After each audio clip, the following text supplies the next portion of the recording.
Məsələn, imtahandasan və sən ya keçmişi fikirləşirsən, ay daha keçən dəfə də pis olmuşdu, yenə pis ola bilər, əgər və ya da gələcəyə, əgər pis olsa nə olacaq?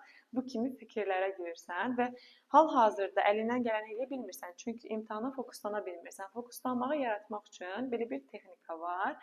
5 duyğu orqanımızı oyadırıq. Görmə, eşitmə, iyi bilmə, dad bilmə və taktil. 5 ətrafımızdakı 5 nəsnəyə baxırıq. İmtahandayam, həyəcanlıyam, ətrafıma baxıram, 5 detal görməyə çalışıram.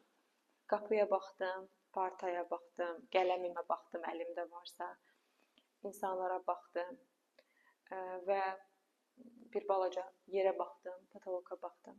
Sonra ikinci mərhələdə isə eşitməyə çalışırıq bütün səsi və səssizliyi. Əgər imtahandayamsa, müəllim yeriyir, taqqıltı səsi, uşaqlar imtahan yazır, imtahanda gələnin səsi, sonra kimsə dərin nəfəs alır, onun səsi gəlir, çöldən maşınlar keçir, onların səsi, koridorda hansısa müzakirə səsləri də gələ bilər.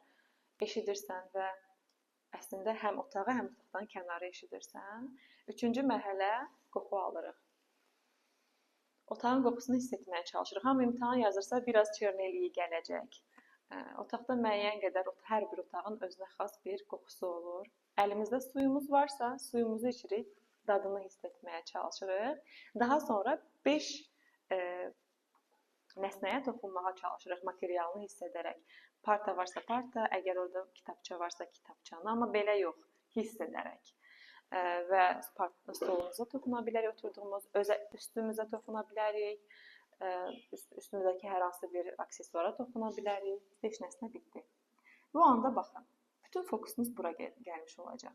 Çünki bizim duyğu orqanlarımız buranı hiss edəndə biz tamamilə burada oluruq. 10-da 10, burada olmağa başlayırıq. Biz imtahanda olarkən fikrimizin 50%, 40%, bəlkə buradadır, 60% imtahan sonrasındadır ya da əvvəlindədir. Bizim məqsədimiz fikrimizi tamamilə bura fokuslamaqdır.